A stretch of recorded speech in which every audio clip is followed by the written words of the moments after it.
Part 1। Hello guys, स्वागत है आपका fact of the universe YouTube channel में। Facts about 7 wonders of the world, but in this video we will discuss only on top 3 top wonders of the world. Number 1 fact about Taj Mahal. हर कोई चाहता है कि वह एक बार ताजमहल जरूर देखे। इस महल को शाहजहां ने अपनी बेगम मुमताज के लिए बनाया था। इसे देखने के लिए प्रति वर्ष दुनिया भर से लाखों की संख्या में पर्यटक भारत आते हैं। सूरज की रोशनी हो या फिर चांद की चांदनी, ताजमहल हर रोशनी में अलग रंग के साथ खूबसूरत दिखता है। ताजमहल को शाहजहां ने अपनी बेगम मुमताज की याद में बनवाया था और मुमताज की मौत चौथे बच्चे को जन्म देते हुए हुई थी। ताजमहल का कार्य निर्माण 1632 में शुरू हुआ और 1653 में पूर्ण हुआ था। इमारत को बनाने में 22 वर्षों का समय लगा था। ताजमहल को दूसरे विश्व युद्ध 1971 के भारत पाकिस्तान युद्ध और मुंबई के 9/11 हमले के दौरान हरे कपड़े से ढक दिया गया था ताकि दुश्मनों की नज़र ताजमहल पर ना पड़े। ताजमहल लकड़ियों पर खड़ा हुआ है। यह ऐसी लकड़ियां हैं जिसे मजबूत रखने के लिए नमी की ज़रूरत पड़ती है और यह नमी ताजमहल के बाएं तरफ यमुना नदी से मिलती है। अगर ये नहीं होता तो अब तक ताजमहल गिर गया होता। ताजमहल की चारों मीनारों को इस तरह बनाया गया है कि अगर कोई भूकंप या बिजली गिरी तो यह मीनार बीच वाले गुंबद पर बिल्कुल नहीं गिरने दे सकती। इसलिए ताजमहल के चारों ओर मीनारें थोड़ी झुकी हुई नजर आती है।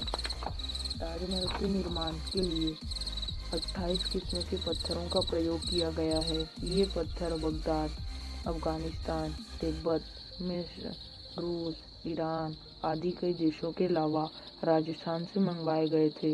इन पत्थरों का ही कमाल है कि ताजमहल सुबह गुलाबी, दिन में सफ़ेद और पूर्णिमा की रात में सुनहरा नजर आता है। Number 2 facts about the great wall of China. चीन की विशाल दीवार मिट्टी और पत्थरों से बनी एक किलेनुमा दीवार है जिसे चीन के विभिन्न शासकों के द्वारा उत्तरी हमलावरों से रक्षा के लिए 5वीं शताब्दी ईसा पूर्व से लेकर 16वीं शताब्दी तक बनवाया गया था।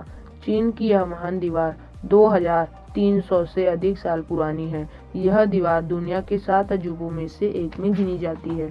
चीन के पूर्व सम्राट किन शी हुआंग की कल्पना के बाद दीवार बनाने में करीब 2000 साल लगे। इस दीवार का निर्माण किसी एक सम्राट द्वारा नहीं किया गया बल्कि कई सम्राटों और राजाओं द्वारा कराया गया था। इस दीवार को 1970 में आम पर्यटकों के लिए खोला गया था। इस दीवार की लंबाई 6400 किलोमीटर है। ये दुनिया में इंसानों की बनाई सबसे बड़ी संरचना है। दीवारों को बनाते समय इसके पत्थरों को जोड़ने के लिए चावल के आटे का इस्तेमाल किया गया था। यह पूरी एक दीवार नहीं है बल्कि छोटे छोटे हिस्सों में मिलकर बनी है। इस दीवार में कई खाली जगहें भी हैं। यदि इन खाली जगहों को भी जोड़ दिया जाए तो इसकी लंबाई 8848 किलोमीटर हो जाएगी। इस दीवार की चौड़ाई इतनी है कि एक साथ 7 घुड़सवार या 10 पैदल सैनिक एक साथ गश्त कर सकते हैं। इस दीवार की ऊंचाई एक समान नहीं है। किसी जगह यह 9 फुट ऊंची है तो कहीं पर 35 फुट ऊंची है। इस दीवार से दूर से आते शत्रुओं पर नजर रखने के लिए कई जगह मीनारें भी बनाई गई थी। Number 3 facts about Christ the Redeemer. विश्व की कई ऊंची प्रतिमाओं में से क्राइस्ट द रिडीमर ब्राजील के रियो डी जेनेरियो के माउंट कोरोडो में स्थापित इस ईसा मसीह की एक विशालकाय प्रतिमा है। यह मूर्ति ब्राजील के ईसाइयों की श्रद्धा का प्रतीक है। यह प्रतिमा पुर्तगाली शिल्प कौशल व वास्तुकला का एक उन्नत उदाहरण प्रस्तुत करती है।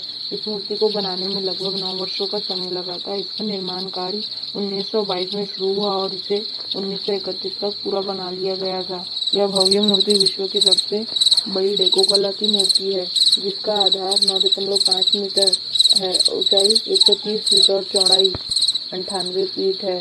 इस मूर्ति को बनाने में करीब $2,50,000 अमेरिकी डॉलर की लागत आई थी जिसे ब्राजील के कैथोलिक ईसाइयों ने मिलकर दान दिया था।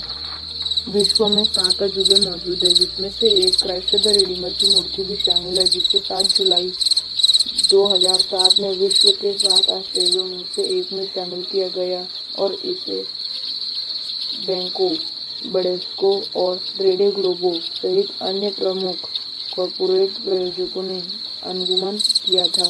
यह मूर्ति तिजुका प्रोफेट नेशनल पार्क में कोरोवाडो पर्वत की चोटी पर स्थित है, जिसके साथ ही मूर्ति का कुल भार लगभग 635 टन है। यह मूर्ति कोरोवाडो माउंटेन के शीर्ष पर टिजुका नामक ब्राजील के राष्ट्रीय वन में स्थित है। यहाँ पहुँचने के लिए पर्यटकों को रेलवे की सुविधा उपलब्ध कराई गई है, जिसे 1888 में सम्राट डोमो प्रेडो द्वितीय ने पर्वत के शीर्ष पर पहुंचने के लिए बनवाया था।